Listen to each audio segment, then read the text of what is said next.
नमस्कार विद्यार्थियों, आदर्श विद्या मंदिर की हिंदी विषय की कक्षा 10 की ऑनलाइन कक्षा में पुनः आपका हार्दिक अभिनंदन और स्वागत है। सहप्रसंग व्याख्या से संबंधित अपने 4 अंक का एक प्रश्न आता है।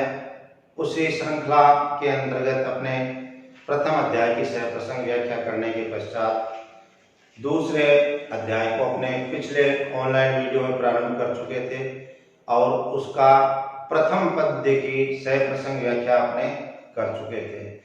इसी काव्यखंड के दूसरे अध्याय लक्ष्मण परशुराम संवाद, जिसके रचनाकार तुलसीदास जी हैं, उनका दूसरा भाग है, उसको आज अपने सहप्रसंग व्याख्या के लिए पढ़ेंगे। इस सहप्रसंग व्याख्या के अंतर्गत आज के पद्यांश में जो काठिन्य निवारण है, जिन्हें अपने शब्दार्थ कहते हैं, उनसे पहले अपने थोड़ा जानकारी कर लें।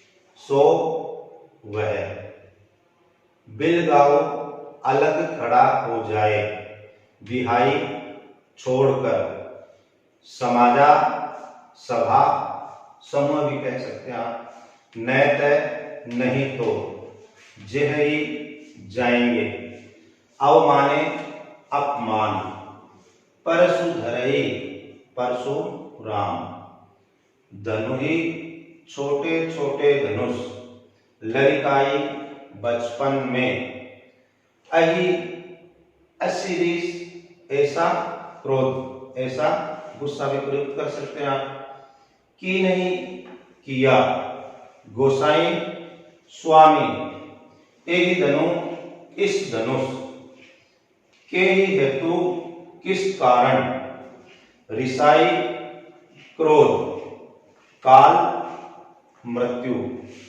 संभार होश, त्रिपुरारी शिवजी, सकल संपूर्ण।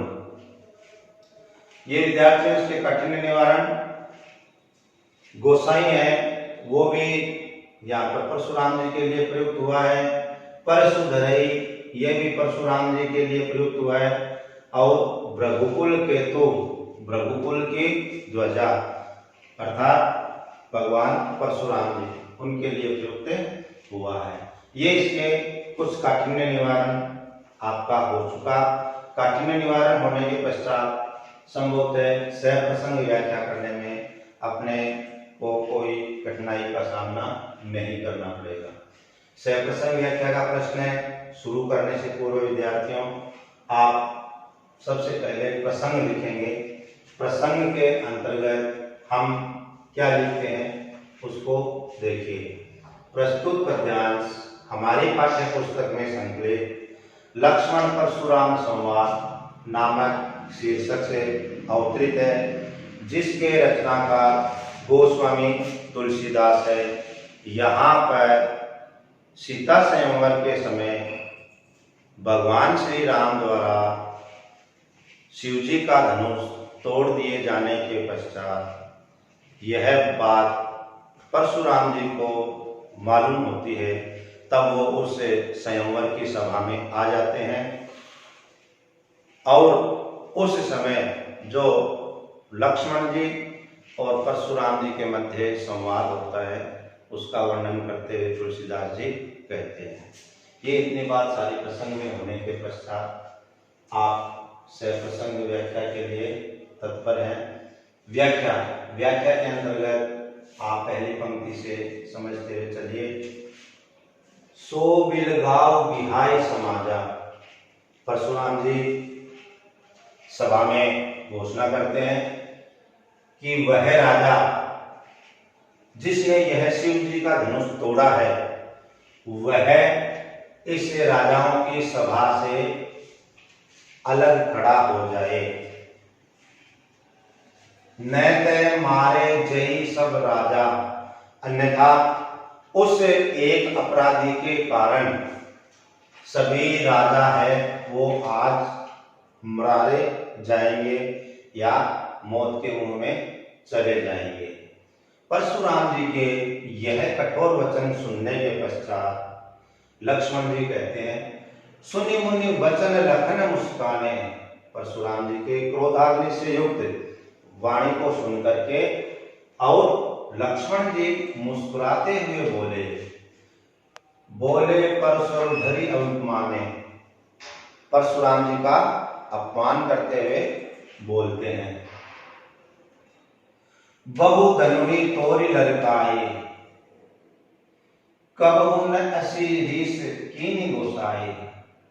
हे स्वामी, हमने बचपन में ललकाई, बचपन में ऐसे छोटे छोटे धनुष से बहुत तोड़े हैं, परंतु आपने उन छोटे छोटे धनुषों को टूट जाने पर, क्षतिग्रस्त हो जाने पर आज तक आपने इतना भयंकर क्रोध नहीं किया।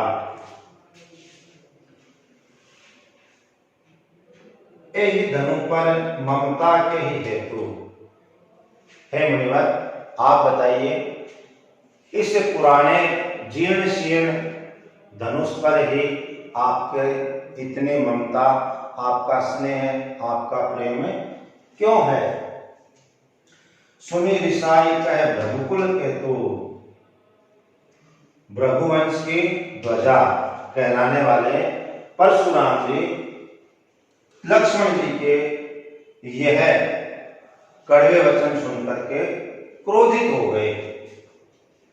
रे नृप बालक कालवश, अरे राजकुमार, तुम मृत्यु के वशीभूत हो, बोलत तो ही संभाल। तुझे राजाओं से सभाओं में कैसे वार्तालाप करनी चाहिए उसका होश नहीं है, उसकी जानकारी नहीं है, उसका तुझे अभी तक ध्यान नहीं है।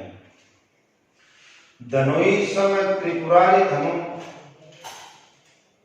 समिस समान, धनुमिस धनुष, त्रिपुरारी भगवान शिव, विदित सकल संसार।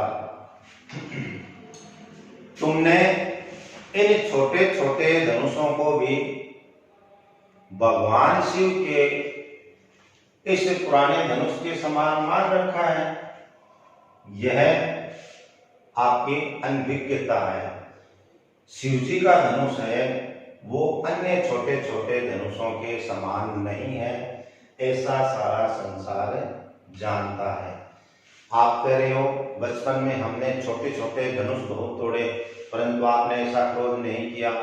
शिव धनुष तोड़ने पर भी आपने ऐसा क्रोध किया, क्यों? क्योंकि शिव जी का धनुष है, वो बहुत महत्वपूर्ण है, ऐसा सारा संसार जानता है।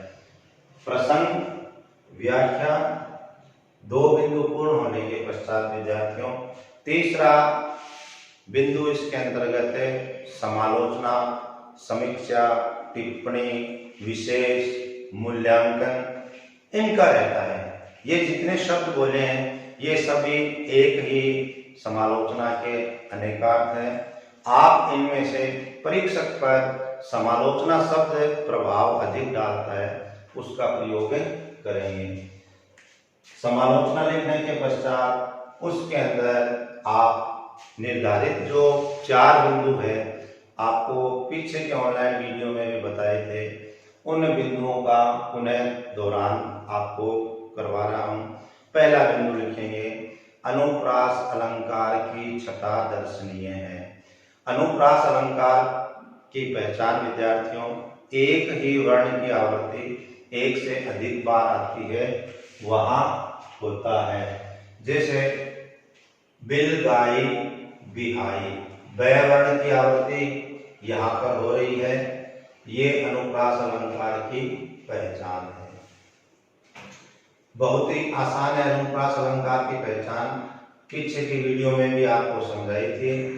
प्रत्येक पद्यांश के अंदर अनुप्रास अलंकार होता ही है, यह सर्वविदित सार्वभौमिक नियम है। किसी भी कविता के अंतर्गत अनुप्रास अलंकार हो नहीं, ऐसा संभव हो नहीं सकता, ऐसी कविता वो बन नहीं सकती। दूसरा बिंदु लिखेंगे आप, भाषा सरल, सुबोध और प्रवाहमयी है। तीसरा बिंदु लिखेंगे, वर्णन रोचक तथा प्रभावी ढंग से किया गया है। चौथा और अंतिम बिंदु लिखेंगे विद्यार्थियों, सुकोमल शब्दावली की सरिता कल कल प्रवाहित हो रही है। ये जो समालोचना के बिंदु है ये महाविद्यालय हिंदी शिक्षण काम में काम आते हैं, परंतु आपको 10वीं कक्षा के हिंदी शिक्षण कार्य में आपको ये समालोचना के बिंदु बताए जा रहे हैं और निश्चित रूप से आप इन उच्च स्तरीय बिंदुओं का प्रयोग करके अपने हिंदी के प्राप्तांकों को उच्चतम शिखर तक पहुंचा सकते हैं। आज के इस प्रसंग व्याख्या का आपने जानकारी प्राप्त की, अध्ययन किया। इसके लिए आज का गृह कार्य विद्यार्थियों तुलसी के प्रथम पद्य जो अपना चल रहा है, तुलसी के प्रथम पद्य की सह प्रसंग व्याख्या कीजिए। सह प्रसंग व्याख्या में आपका पहला बिंदु प्रसंग का, दूसरा बिंदु व्याख्या का, तीसरा बिंदु समालोचना का, इस तरह से ये पूर्ण होगा। और अगले वीडियो में यह पाठ बहुत बड़ा है, तीसरे पद्यांश की अपने सह प्रसंग व्याख्या करेंगे।